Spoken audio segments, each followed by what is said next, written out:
This video is brought to you by UGREEN. Welcome back to another one of these discussion style videos. Last month, the first time that I tried a video like this, I invited Christopher Lawley on to talk about the future of the iPad Pro, and we discussed, the M1 chip, marketing involved with that, iPadOS 15, and the reaction surrounding, the keynote, the WWDC 2021 event. And today, I invited him back on, and we're going to be talking about Pro apps with regard to the iPad Pro, the current state of them, what we should expect from Apple, first-party development, and more. So, Christopher, welcome back on here. It's great to have you. Hey, thanks for having me. I'm super excited to be back. Last time was a lot of fun. You and I talk all the time, so why not do this again? And FYI, Christopher lives in Fresno, California, which is basically hell on earth right now. I'm not even kidding. What's the temperature over there, Christopher? Right now, it's 101. The high, and that's at 12:45 in the afternoon. The high will he's be going to have his AC on. Yesterday it was 115, so yeah, I'm going to leave the AC on because nobody wants to see me sweat.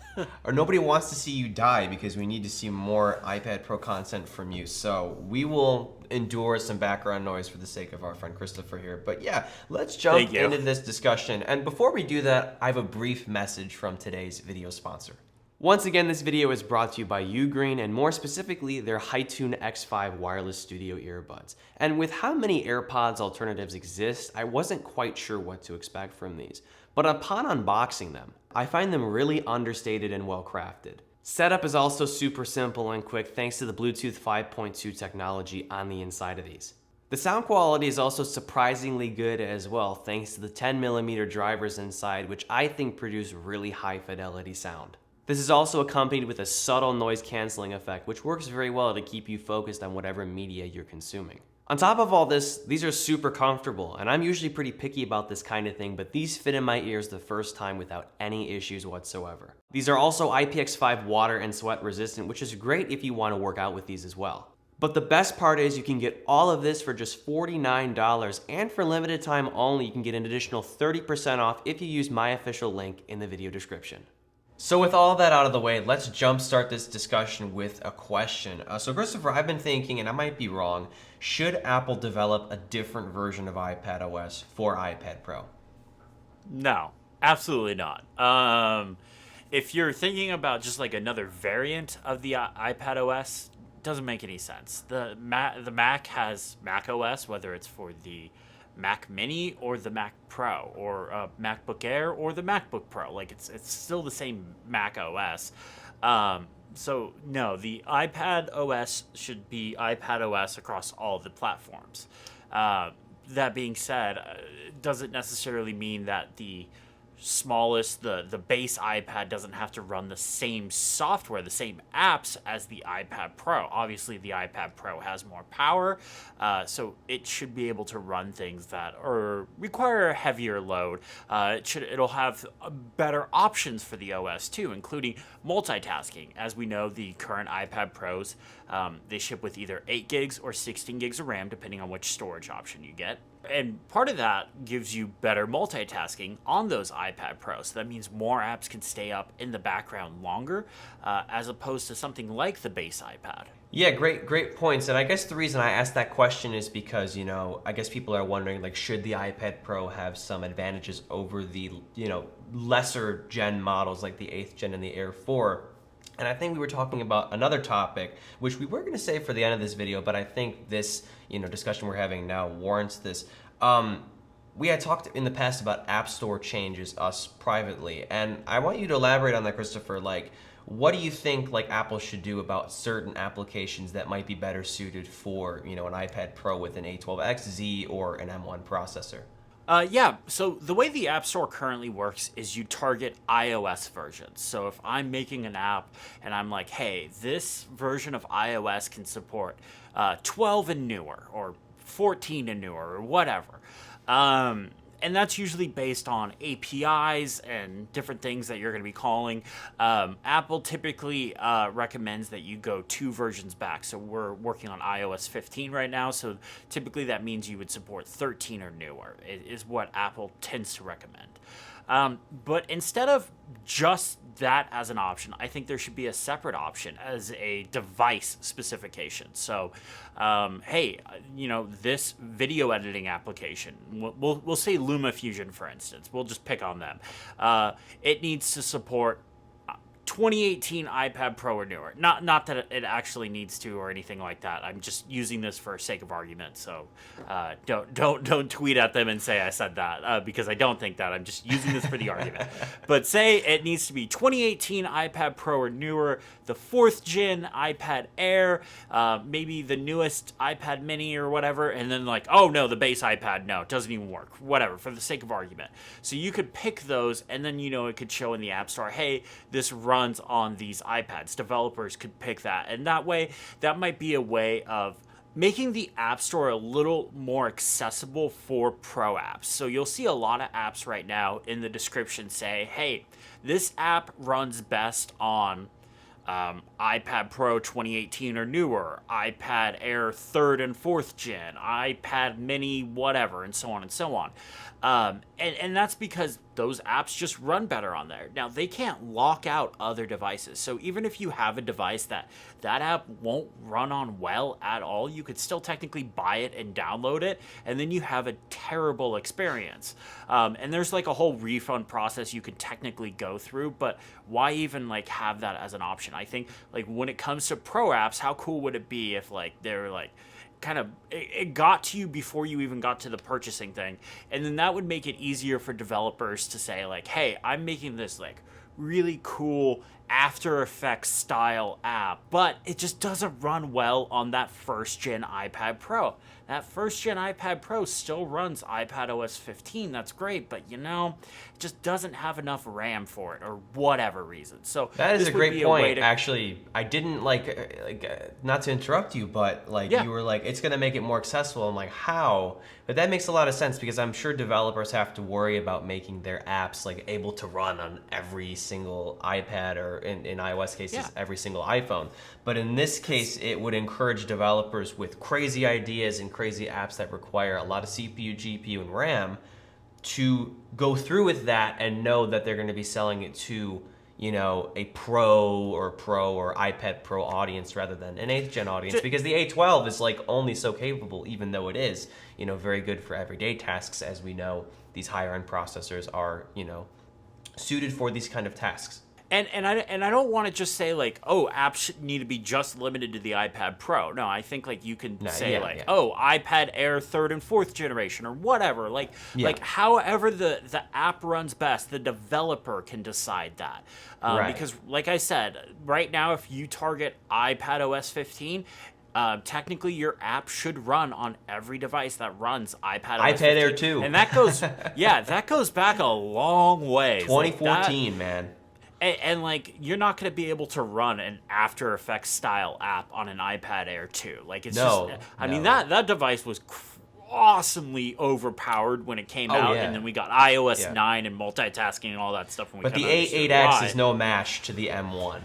It was great for its time, but like now it's And I'm not trying to encourage developers to lock people out of apps or anything like that either. And I don't think any developers would, because obviously the bigger the install base, the more units of their app they could sell. But I think this would be a way to kind of help bring in more powerful apps without developers having to worry about older devices. And it's also in the best interest of Apple. I mean, because at the end of the day, we have to know that they want to make money.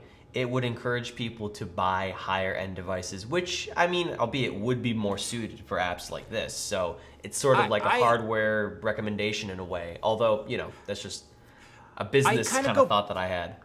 I kind of go back and forth on that because I don't think a vast majority of people, I doubt, use any pro apps. And then on top of that, I would probably say like only a handful of people use maybe one or two. And then there's people like us that are using video apps, photo editing apps, so you're saying audio apps. If you're already sort of going to be using them, you are already buying the better hardware as it is. So it's not even like... Okay, that's fair. Yeah, probably. Like if you're a video editor, you're probably not using a 10-year-old MacBook. No. Yeah. Very fair point there. Not that there's anything wrong with using a 10-year-old MacBook, by the way. No, yeah. I'm just trying to differentiate like pro apps versus non-pro apps, and pro app use versus non-pro app use. Like there is a big significant difference when it comes to just overall compute power. Right. Okay, well, very happy we had that discussion because Christopher actually brought this up to me and I hadn't even thought of that. But yeah, as he was saying here and as he very carefully elaborated, that might encourage developers to come out with crazier ideas because they would be targeting better hardware to handle their crazy ideas. Or not even crazy ideas, just CPU, GPU intensive ideas or applications. I agree. Like, I think there should be a way for developers to specifically be able to target certain devices. So at the end of the day, they can be like, hey, look, it's time for, my app just doesn't run well on the iPad Mini 2 or iPad Mini 3, or actually I think those were basically the same. It was just the Touch ID that was different. But yeah, no, I think that might be a nice way for developers to be able to work on those bigger projects. And with that said, I mean, we're talking about future Pro apps. Let's talk about the Pro apps that exist on the iPad Pro, or just for iPad in general. You actually made a video about this because you had expressed your concern for people's sort of lack of awareness about the amazing apps available for iPad as it is right now, like Procreate, LumaFusion, and much more. Yeah, and I actually trimmed that video down too because it was quite a bit longer. So I might do like a part 2 later on. But there are a ton of Pro apps already on the iPad, and they run on devices that are much older than the 2021 iPad Pro. Like if you have like, a 2018 iPad Pro, or even like a 2017 or 2016 one, or even an iPad Air 2 or 3, like you could still run a lot of these apps. So I don't want people to think I'm trying to be exclusionary and like I'm locking people out and like only Pro apps for new iPad. No, absolutely not. But there's a lot of stuff there. Like you mentioned a few, LumaFusion is probably the one I use the most. It's my video editor. I edit all my videos for my channel on my iPad. It's just something that I like doing because I talk about working off the iPad a lot. I want to be able to, back that knowledge up. Procreate is one. I know a lot of people do a lot of drawing. I do not because I can't draw to save my life. Ferrite, an excellent audio recorder and podcast and voiceover editor. There's CAD applications, 3D modeling applications. There's so much stuff on the iPad. So when people say there's no such thing as pro apps for the iPad, I just hit my BS button and just like, no, not true. Like there absolutely is. And I made like a 20-something minute video about it. So Yeah, it's really easy. I recently posted a video about what people have gotten wrong about the iPad Pro and iPadOS 15, including myself, because I am a YouTuber, and unlike Christopher, I am a Mac user or consistent Mac user. So a lot of people sort of attack the iPad from a Mac user angle when they really shouldn't, because there's a lot of great software that many people don't know about. So, people like Christopher, it's his job to make people aware, which is really great. But with that said, though, Christopher and I have been talking just, on the phone privately, and this is sort of the reason why we wanted to make this video. We do believe that Apple should have their first-party apps on the iPad Pro. We don't come at that or say that from a sort of biased YouTuber standpoint. Like, we don't need the apps, like, specifically. We just think that the existence of these apps would benefit the app ecosystem. And I think Christopher could elaborate a little better on this. Yeah, and I've been thinking about this a lot. Does Apple need to make Final Cut for the iPad? Technically, no. Other people have been making video editors for the iPad. There's LumaFusion, there's Adobe Rush, but I've got some major issues with it. Do they need to make Logic? No. There's another YouTube channel. His name's Henny the Business. He does audio and music production off his iPad. He does a really good job with it. So I don't think they technically need to bring those there, but it's a proof of concept for other companies like Adobe and stuff like that to be like, hey, we've got Final Cut running on this device. Why don't you have Premiere Pro? Or why don't you have After Effects even? Like, I would love to see Motion and After Effects come to the iPad. I don't see why performance-wise they couldn't. I mean, screen real estate-wise, it might be an issue when it comes to like the iPad Mini or something like that. But Isaac, Canoopsy brought that up to me because I was like we were talking about Final Cut, and he's like, I don't even care that's not on there anymore because the screen is too small.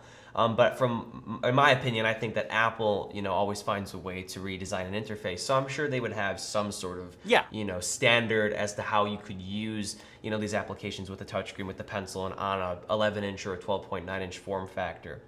But I think what you're getting at, though, in terms of these apps is if Apple has their first-party apps on here, not only would it benefit people who buy this hardware, but it would also increase competition. It would encourage LumaFusion to update their app a little more than twice a year or whatever they do, and also other applications too. If like Adobe puts Photoshop in like a really full form, or Illustrator or whatever, I'm not currently aware of how capable those apps are, but if they are comparable, if not identical in capability to their Mac versions, then third-party developers are encouraged to make even better apps, and more people are encouraged to, because then your iPad is capable of doing those things, and that's also good because these applications are expensive. Final Cut Pro is $300. Logic is $200, even with some discounts if you're a student. Adobe applications are really expensive. You have to pay like a monthly fee, like upwards of $20 to $35 a month. That's what I pay. So if we see third-party developers coming out with applications that match the same energy and are cheaper, that's just better for the app ecosystem in general, right?